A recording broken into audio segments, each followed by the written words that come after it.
She attacked my integrity, she attacked my loyalty, she attacked my heart. I mean, how can you trust anyone after that? I wish I would have pushed her harder. I should have pushed her sooner.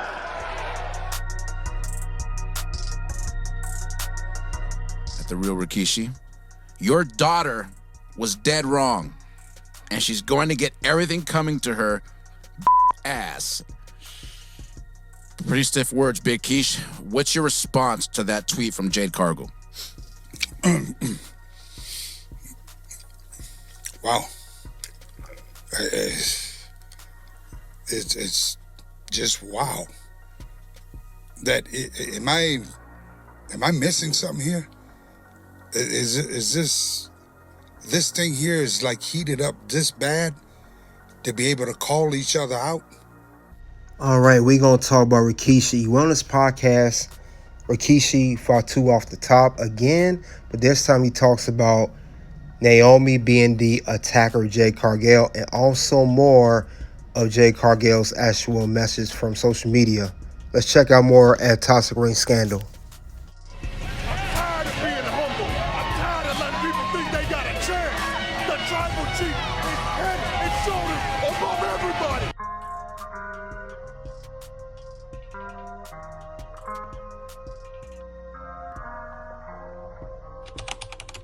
Hey, guys. We're here at the locker room. This is Toxic Ring Scandal, a.k.a. KDH. We're here to talk about Rikishi response to Naomi being behind Jade Cargill attack. Get the lights up in the locker room. It's about to air some more dirty laundry to this hot storyline here. Now, we're talking about Rikishi Fatu. He went on his podcast, Rikishi Fatu Off the Top. We mentioned a video here before, but this was to the whole what was going on to Jade Cargill attacking Naomi. Now we're going to talk about Naomi admitting what she did and also the tweet here that she said to Rikishi Fatu and the rest of his family, because he actually responds to what she said about Naomi and Rikishi.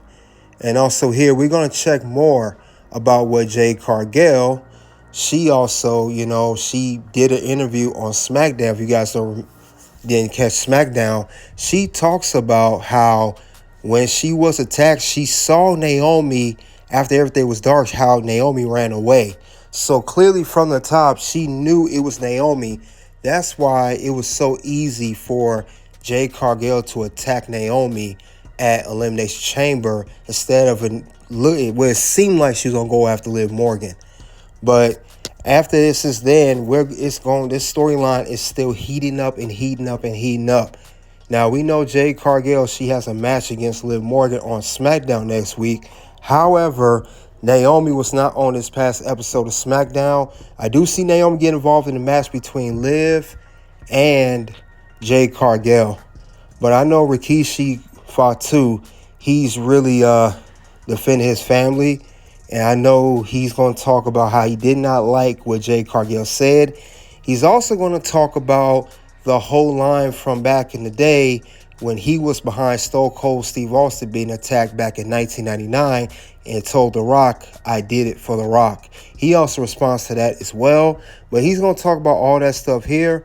But let's hear more for what Rikishi Fatu has to say on this podcast here. Right now, your daughter-in-law has admitted that she was the one that attacked Jade Cargill. What are your thoughts right now? Well, I'm baffled just like everybody else out there. I'm baffled. I'm hurt. I'm confused. I mean, I mentioned this last week. And, I posted up a photo of all four of us, on my page on Instagram. And, I love these girls, both girls, right? Unconditionally. But to see this happening in front of the whole world, man, I'm confused, and I feel like, I'm torn apart between the two from the friendship. What is it that a father can do to try to make this right amongst these ladies? Damn near, And so, hey, I'm just like everybody else until I have yet got a chance to sit down and, I want to talk to both of them. I want to be able to sit down and, find out, we can meet at the Waffle House. We can meet wherever, you know what I mean? somewhere where it's private and kind of sit down and talk to him. And this is the reason why, I'm going to call out to all the fans out there.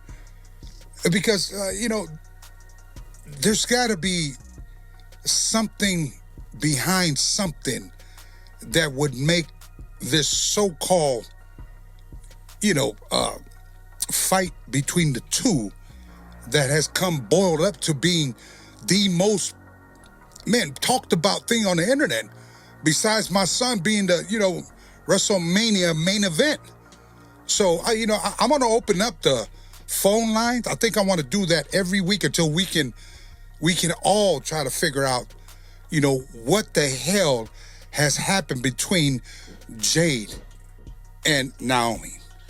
Big Keish, we are going to get to a phone call right now, but before I get to that phone call, you said that you would like to sit down and talk to both girls. Well, one of those girls already has a message for you, and today, as a matter of fact, on Twitter, Jade Cargill tweeted, and I quote, "I don't give a damn," she tagged the real Rikishi, "your daughter was dead wrong, and she's going to get everything coming to her ass."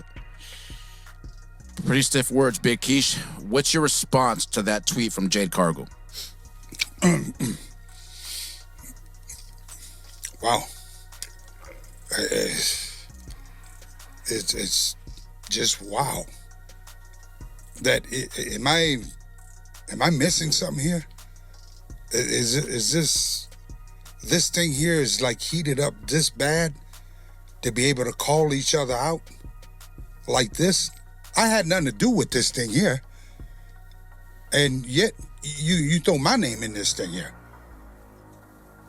And so, at the end of the day, I'm going to get down to the bottom of this, find out exactly who was right and who was wrong, because, it has to be something, or is it something that bad that you want to end each other's career?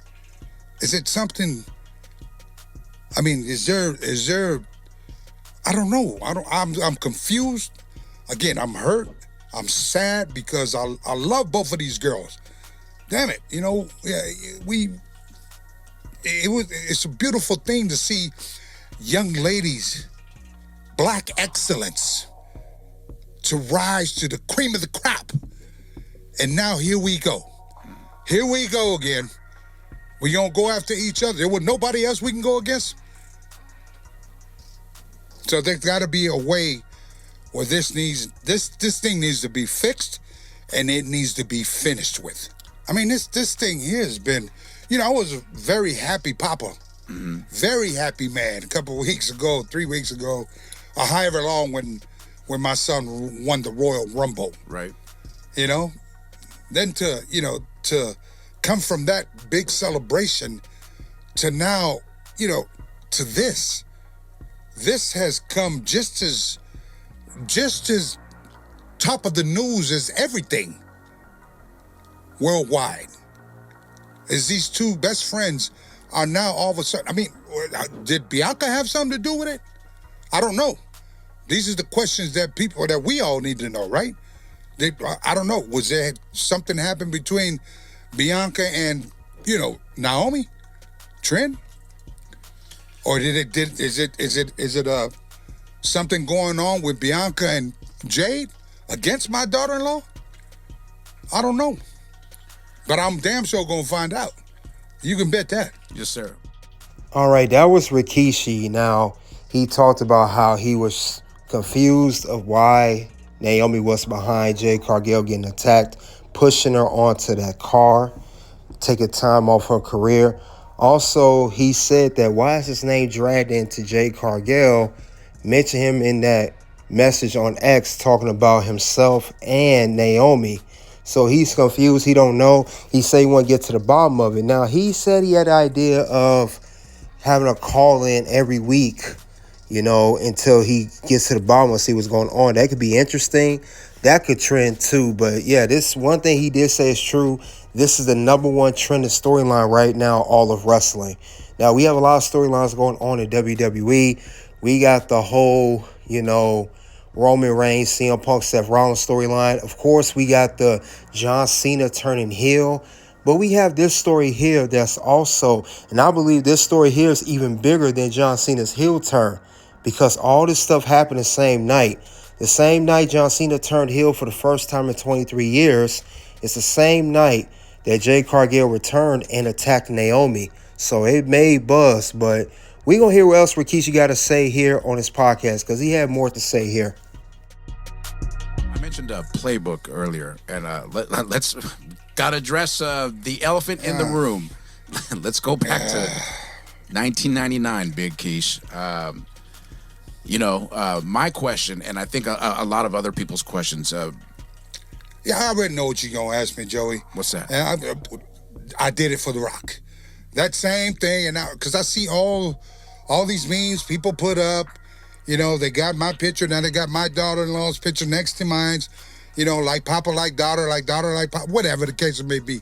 But you can't take what I've done for back in the day to, there's been a lot of progress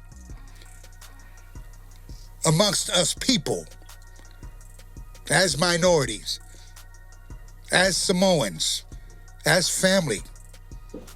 We in 2025. You got the best of the best of these three girls, Bianca, Jade, and Naomi. You got the best. And so there is no reason that I should be attached to, I can't help it. She's a part of my family. I'm happy of that. I embrace my daughter-in-law. But you can't throw what I've done there versus what she did. She I don't even think she watched wrestling back in the day. So how could she? The only way she can kind of you guys measure that up is by you guys that have watched this, what I've done back in the day against Stone Cold and The Rock. Okay, if you think that's how you want to measure up my daughter-in-law's actions of what she did, no, she's a smart girl. They all three smart. Every single one of those crew that was smart. So I don't even think that, I don't, for 1 second, again, it breaks my heart to see people, like we're talking about black excellence, women that are just at the top of the game, and they have won the hearts of so many wrestling fans throughout the world, not just in this country, throughout the world. These girls are role models. And to see a lot of people just start spraying, fire on top of, gasoline on fire. So Rikishi talks about the famous 1999 or 1999 incident and 2000 promo. He said he did it for The Rock. He said it was a whole different scenario back then, because he also mentioned why he did it, because it was never no people of color that were world champions. It was always, as he stated, the great white hope. And he said a lot of progress has happened since then. I agree with Rikishi on that. We have seen lots of people of color being champions. Black champions, Samoan, whether they're mixed black champions. We have seen more of that in recent years. But he also stated, meanwhile, that it still breaks his heart to see black women, as he said, black excellence. They all should be working together. They should not be fighting against one another. So he doesn't like the fact that Jade and Naomi are at each other's throats and that they, of course, are feuding. But Rikishi got to realize Jade Cargill was attacked by Naomi. It all started when Naomi attacked Jade. So Jade had to retaliate a certain way. But same time with Jade on social media, she definitely took it too far, talking to bring Rikishi into it. Jade was wrong for that as well. I thought it should have been just between Naomi and Jade, because also another person that Jade did speak on in her interview at SmackDown, she got some smoke with Bianca Belair too. She also mentioned how when she was attacked, even though Bianca didn't do it, that Bianca quickly just moved on and let Naomi get her half, meaning Jade's half of the Women's Tag Team Championships, and moved on without her. So I could see her coming at Bianca very soon too, as well as Naomi. But Other than that, though, that's all I have for Rikishi response to Naomi being behind Jade Cargill attack. We are talking about Rikishi reacts to Naomi's confession. You guys let me know what you think of the whole scenario. Was Rikishi right for what he said for his response? Was Jade, shouldn't have brought Rikishi into it? Or Jade overreacted with messages on social media? You guys let me know. Soon check out the content here, guys. You click the links. Until then, guys, you already know what it is. It's OUT.